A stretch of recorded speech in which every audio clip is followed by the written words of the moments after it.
Representation of vector. Vector can be represented by two ways. हम vector को दो तरीकों से रिप्रेजेंट करते हैं। एक इसकी रिप्रेजेंटेशन हम सिंबॉलिक तरीके से करते हैं और एक इसकी रिप्रेजेंटेशन हम ग्राफिकल तरीके से करते हैं। ठीक है, दो तरीकों से हम वेक्टर की रिप्रेजेंटेशन करते हैं। एक इसकी रिप्रेजेंटेशन है सिंबॉलिक,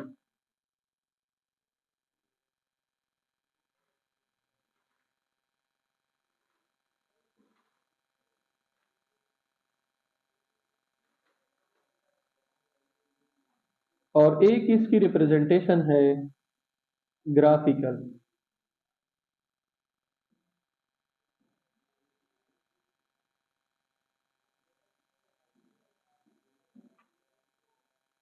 एक सिंबॉलिक रिप्रेजेंटेशन है और एक ग्राफिकल रिप्रेजेंटेशन है। सिंबॉलिक रिप्रेजेंटेशन अलामती पहचान को कहते हैं। हम एक सिंबल देते हैं वेक्टर को। क्या देते हैं? सिंबल। वेक्टर को सिंबॉलिकली हम एक निशान के जरिए रिप्रेजेंट करते हैं कि अगर किसी फिजिकल क्वांटिटी के ऊपर इस तरह का निशान आया तो ये आपके पास वेक्टर होगी, अदरवाइज फिर ये वेक्टर नहीं होगी। सिंबॉलिक रिप्रेजेंटेशन भी फिर दो तरीकों से होता है। एक है बोल्ड फेस लेटर और एक है एरोहेड। एक आपके पास है bold face letter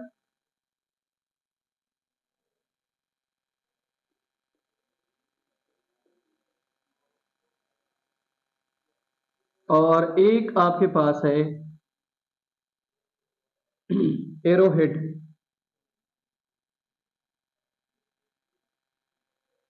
bold face letter का मतलब क्या है? अगर आपको कोई एक वेक्टर दे दे, दो, देखो मैंने आपको दिया है एक v और एक मैंने दिया है आपको ये वाला v। आपको मैं कहूं कि इसमें आप मुझे बताएं कि स्पीड कौन सा है और वेलोसिटी कौन सी है। बताओ शाबाश। नीचे वाला जो है ये वेलोसिटी है, ऊपर वाला स्पीड है। क्यों? क्योंकि ऊपर वाला बोल्ड नहीं है और नीचे वाला क्या है? बोल्ड है। क्या है? बोल्ड। तो ये आपके पास वेक्टर है, ये आपके पास स्केलर। ये वेलोसिटी और ये स्पीड। तो इसका मतलब ये है कि अगर आप किसी फिजिकल क्वांटिटी को बोल्ड फेस लेटर से रिप्रेजेंट करेंगे तो इसका मतलब ये है ये आपके पास वेक्टर है, ये स्केलर नहीं है। अब एक्सेलरेशन को आपने रिप्रेजेंट करना है तो एक्सेलरेशन को आप बोल्ड करोगे। क्या करोगे? बोल्ड।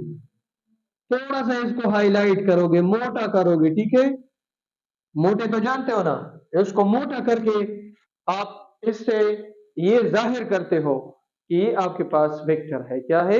वेक्टर है। लेकिन बोल्ड फेस लेटर का जो तरीका है ये थोड़ा मुश्किल है।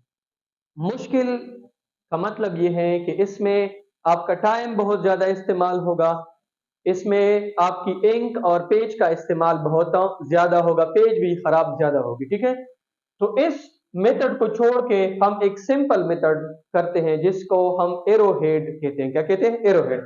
किसी भी वेक्टर के ऊपर हम क्या कर लेते हैं? एरो, या ऊपर करते हैं या इसको नीचे करते हैं। अक्सर आप इसको ऊपर देखते हैं लेकिन हम इसको नीचे भी लिख सकते हैं। अगर आप फोर्स वेक्टर क्वांटिटी है उसको रिप्रेजेंट करना चाहते हैं तो फोर्स के ऊपर क्या करोगे? एफ के ऊपर क्या करोगे? इस तरह का निशान लगाओगे। एक्सेलरेशन के ऊपर इस तरह का निशान लगाओगे। तो ये जो मैंने यहाँ पे सिंबल्स लिखे हैं और इस तरह इसके ऊपर इस तरह के निशानात किए हैं, ये आपके पास सिंबॉलिक रिप्रेजेंटेशन है। क्या है? सिंबॉलिक। इसके बाद ग्राफिकल रिप्रेजेंटेशन।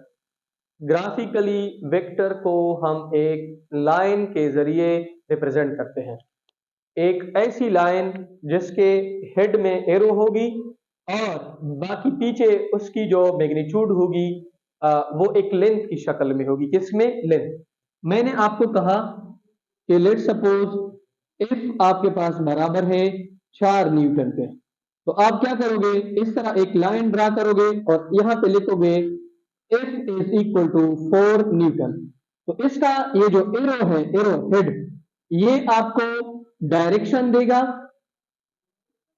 और फिर एरो से लेकर यहां तक स्टार्टिंग पॉइंट तक ये जो आपके पास नजर आ रहा है ये क्या होगा, मैग्नीट्यूड होगा। क्या होगा, मैग्नीट्यूड। तो ग्राफिकली वेक्टर जो है उसको हम एक लाइन के जरिए रिप्रेजेंट करते हैं और इस लाइन का जो हेड है, हेड वो हमें डायरेक्शन देता है और हेड और ये जो स्टार्टिंग पॉइंट है इसके बीच में जो फासला आता है, ये जो टेल है इसके बीच में जो फासला आता है ये हमें क्या देता है, इसका मैग्नीट्यूड देता है। ठीक है। अब वेक्टर को जब हम कोऑर्डिनेट सिस्टम में रिप्रेजेंट करते हैं तो दो तरह की उसकी रिप्रेजेंटेशन हम कर सकते हैं कोऑर्डिनेट सिस्टम में, एक जियोग्राफिकल में और एक कार्टेशियन कोऑर्डिनेट सिस्टम में। एक आपके पास है Cartesian coordinate system. Cartesian coordinate system, Cartesian coordinate system जो है उसमें थोड़ा सा चेंज होता है। एक इसमें लाइन होती है वर्टिकल लाइन और एक इसमें लाइन होती है horizontal line. Horizontal line, vertical line जो है उसको हम कहते हैं वाई ओ वाई प्राइम और ये जो हॉरिजॉन्टल लाइन है इसको हम क्या कहते हैं, X O X prime. X prime negative को शो करता है, वाई प्राइम नेगेटिव को शो करता है और एक्स एक्सिस किसको शो करते हैं, पॉजिटिव। अब अगर आपको कहा गया है कि एक फोर्स है जो एक्स एक्सिस के साथ 45 एंगल के ऊपर है 4 न्यूटन, ठीक है, हम क्या कहेंगे कि 4 न्यूटन को हम बराबर लेंगे 4 सेंटीमीटर के। यहाँ पे हम मीटर रॉड रखेंगे, जो हम पैमाना उसको कहते हैं वो यहाँ पे रख लेंगे और यहाँ पे एंगल कितना है 45, तो force is equal to 4 newton. तो ये हमने वेक्टर को ड्रा किया है किसमें, कार्टेशियन कोऑर्डिनेट सिस्टम। इसके बाद जो दूसरा है वो थोड़ा सा चेंज है जिसको हम कहते हैं जियोग्राफिकल कोऑर्डिनेट सिस्टम।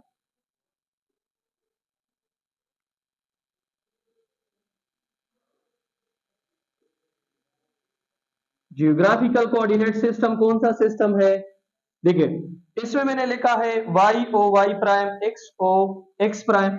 इसमें मैं थोड़ा सा चेंज कर लूंगा, इसमें नॉर्थ ईस्ट वेस्ट और साउथ क्या करूंगा, ठीक है। देखिए ये आपके पास हो गया नॉर्थ, ये आपके पास हो गया साउथ, ये आपके पास हो गया ईस्ट, ये आपके पास हो गया वेस्ट। तो यहाँ पे इस तरह 4 न्यूटन का वेक्टर ड्रा करो और एंगल ऑफ 45।